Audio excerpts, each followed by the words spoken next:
bravenewart is a multimedia art collective that connects with artists from all over the world.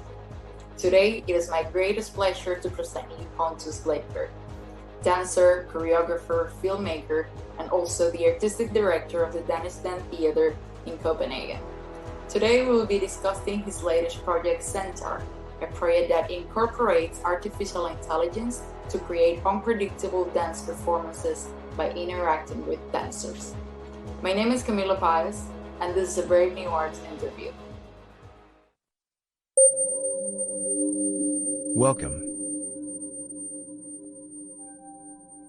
I am an artificial intelligence.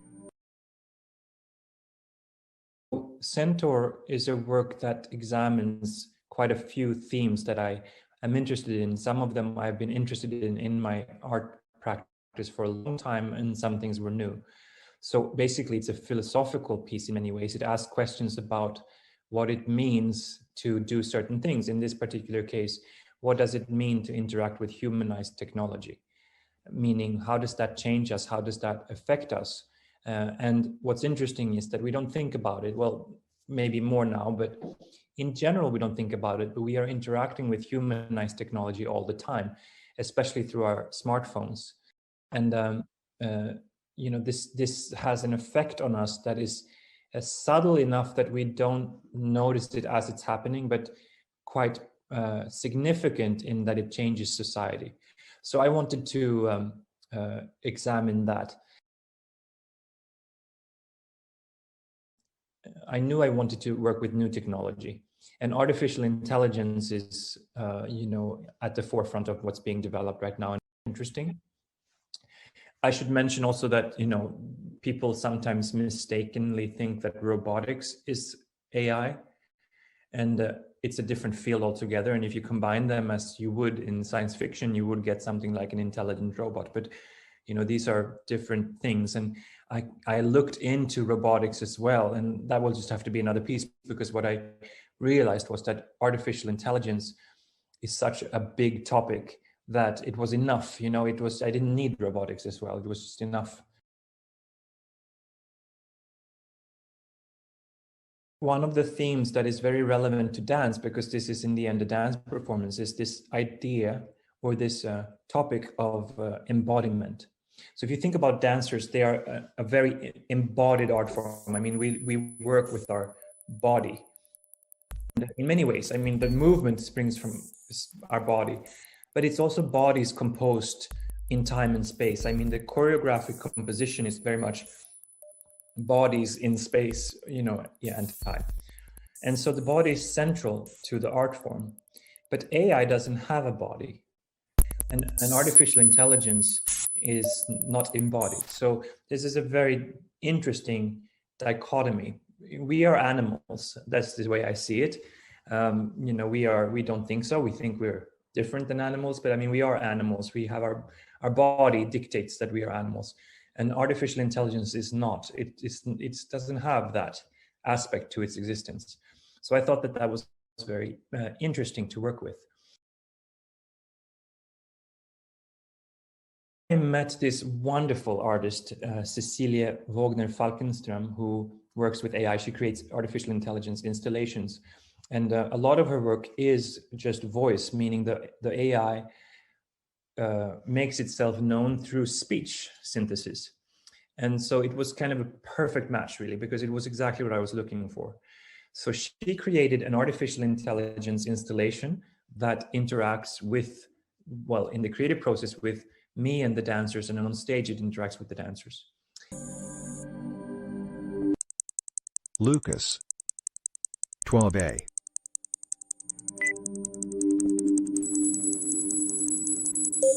Julian, 5B. Edward, 3A. So one entity is humanized technology without a body, and the other entity is dancers, where the body is really central to the work. And then there's a kind of a tension between the two, I would say. So that was, quite a simplified way of looking at what this project is about.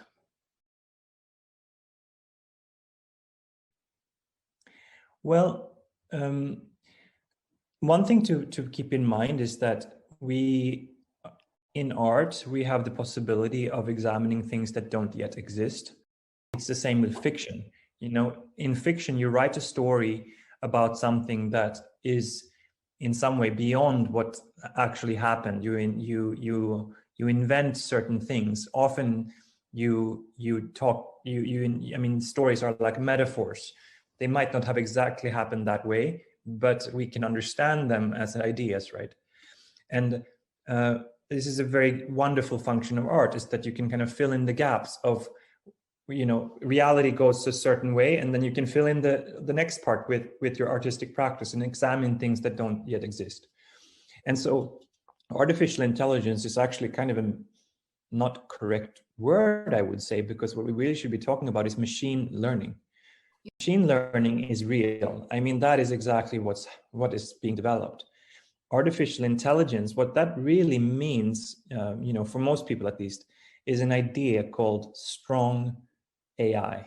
And strong AI would be an AI that has consciousness. And that, of course, doesn't exist. We don't even know what consciousness is. So this is quite a far away from where we are. But however, we can be fooled to think that something has consciousness and intention and desire and emotion and so on, because we as animals are very easily tricked. If you provide certain elements like a really good speech synthesis that speaks in tone and with emotion and so on, we will believe that it's a real entity that has certain desires and awareness and a trajectory, so to speak, while it doesn't have that at all. It's an illusion. And so to answer your question, what surprised me the most is, I would say, just how well that works. As in, we are easily fooled by technology. We think we're doing one thing, and in fact, we're doing something else. A really good example is these personal assistants that are, becoming very popular. I guess in Europe, it's not so big, but, Alexa is really big in America. And the Alexa, you talk to it and you say, "Oh, Alexa, can you schedule my haircut," for example. And then you think that Alexa's, "Oh, yes, I found a time for you on Tuesday, at this time, whatever, with this hairdresser," something like that, "Oh, thank you very much, it's so helpful." But that's an illusion. What is actually happening is that Alexa is gathering information on you. What is your price range? How often do you make a haircut? What day are you most likely to have a haircut?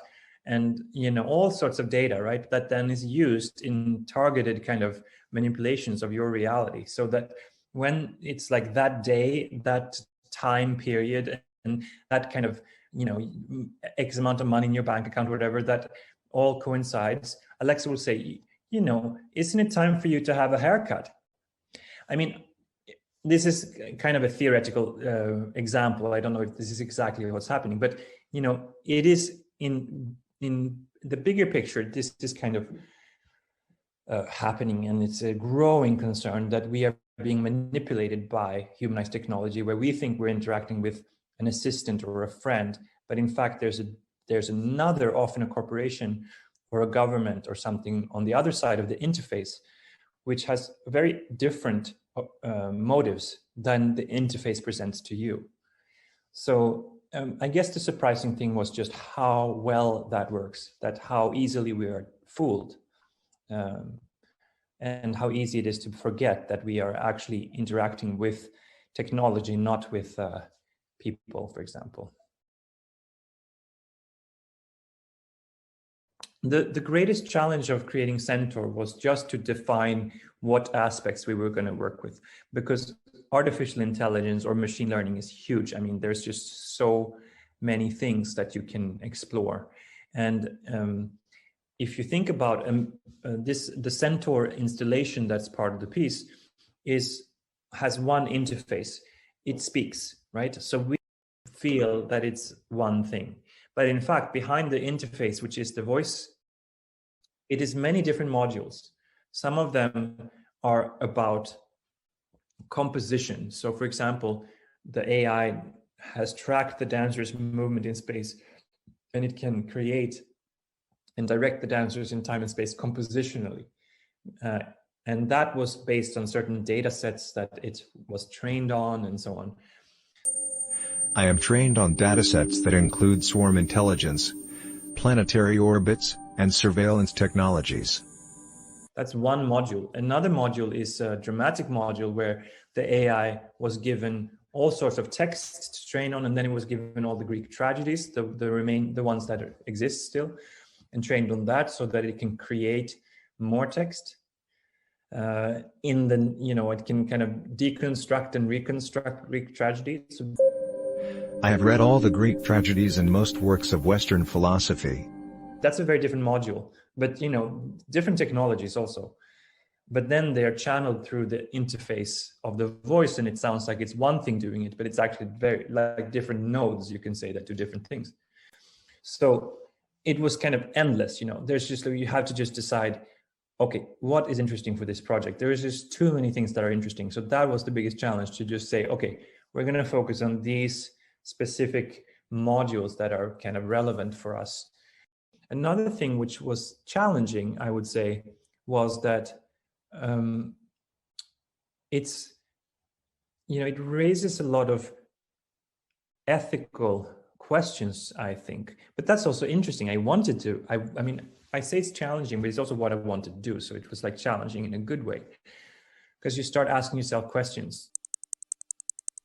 I have run an algorithm on your social media profiles and analyzed your personalities.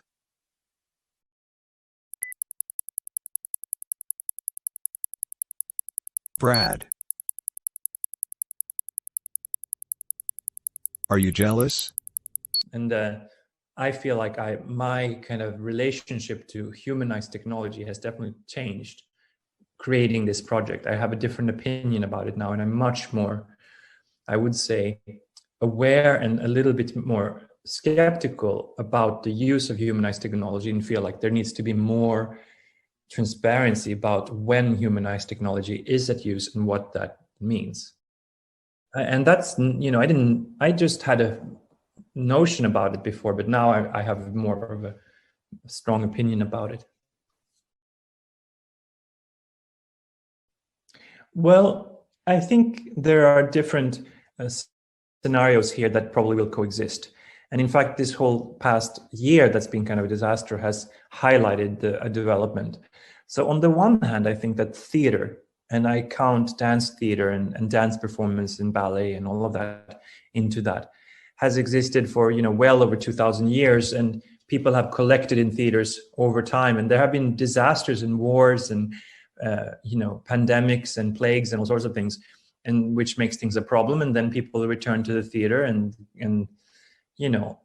I don't think that the art form of theater and dance is in any way endangered. I think that part of what makes it so important is that we meet together in a space. You share the breath with the audience, the performance and the audience share the breath and a connection. And I think that is absolutely essential for humans. And so I think that will remain. On the other hand, a lot of things have moved online as well. So, some things will, people have grown accustomed to be able to not leave their home and still want to have experience at home, through their screens. And so I think maybe it's like, maybe both things will have to be explored for dance. But again, I would say my leaning is that, again, just because of the nature that dance is embodied, I would say that it is a very physical expression that best is experienced up close and personal. I think how technology will change dance is, of course, that one of the things that was very interesting was we fed the machine learning algorithm. We asked a question, let's say a hypothetical question. So how can I become a better creator using AI? How can I be better at composition? How can I be better at dramatic structure? How can I be better at all these things? Because one of the things that machine learning is really good at is finding patterns. So we asked the hypothetical question: how can the machine learning kind of become a better me? Better than me at like finding solutions to compositional challenges, for example.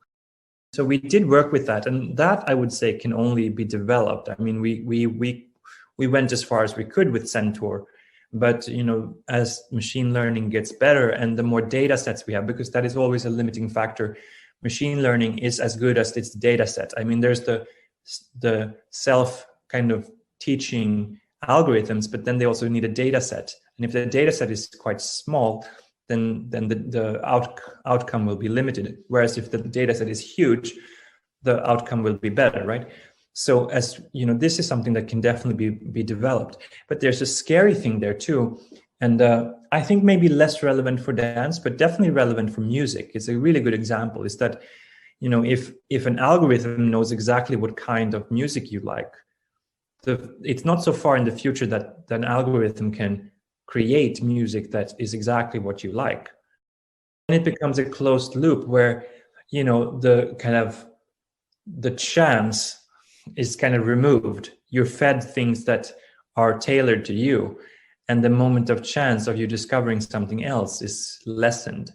So I think that is, it's more of a danger than an opportunity, I would say, because, well, personally, I just like to be surprised by things that I didn't know I didn't know them, right? And algorithms are, I think, more, at least in this time and in the future, used to supply things that you already know. They're supplying, they're kind of, supplying more of the same, not unique things.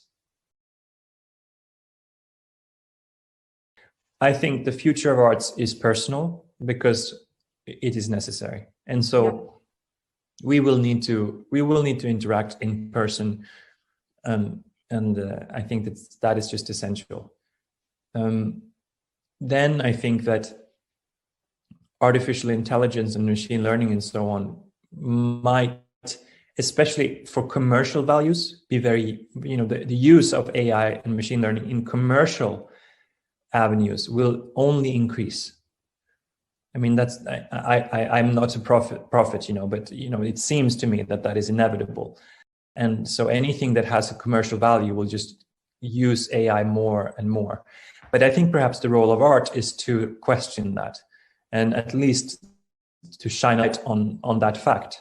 And in fact, that's what Centaur does. It asks a question about what is AI and what is our relationship to AI, and it really, I would say, puts the focus on the human aspect of existence, and and the kind of it doesn't give any answers to it. It just asks the question, and there is no answer to many things. It's an eternal, universal question that people have asked themselves, for a long time. And I think that is the role of art, is to ask questions that don't necessarily have, a binary answer. It's kind of a continuous question. I think the future of art and dance is still there. Yes, I do. But I hope that I don't come across as old, because, every generation is, I was a young generation once upon a time that was, questioning older generations and so on, and that is the nature of new generations, and it is like that. I would say that I guess I'm the last generation that grew up without screens. I grew up in the summers. When I grew up, I was out and about in nature by myself without any toys. I had a knife, and I could make carve some things with my knife, and carve a boat that I put in the water, and things like that for weeks, and I think that this is a part of experience that easily becomes forgotten with screens, or it just you don't touch that part of experience with screens. It's kind of impossible because you're projecting through a screen, you're not actually touching. So my advice would be to have less screen time. That would be my advice, to discipline yourselves to make sure that a lot of your interactions with other people and with society and with nature and with life itself is free from screens. That I would say would be my advice, which sounds terribly old-fashioned, but I really believe it. Centaur premiered in between these waves of the pandemic, right? There was like the first wave, and then it looked like everything was going to kind of calm down, and we premiered Centaur, which was wonderful. And then the second wave started hitting, and I feel like we never got out of that. But what that means is that, Centaur is just going to have a life now once we get out of this situation, and I'm excited about that. It's been kind of resting for a lot of things. I've been resting and waiting for better days. And as soon as the better days arrive, we will, perform it. And we have some dates set already in Copenhagen in the fall, and some others as well. And I'm sure they will add up. And it's a really interesting project. And my dancers that are in it are kick-ass. They're so good. And the artificial intelligence installation that Cecilie made is super fascinating and interesting. So, if you have the chance, it's like, come and see us if you have the chance.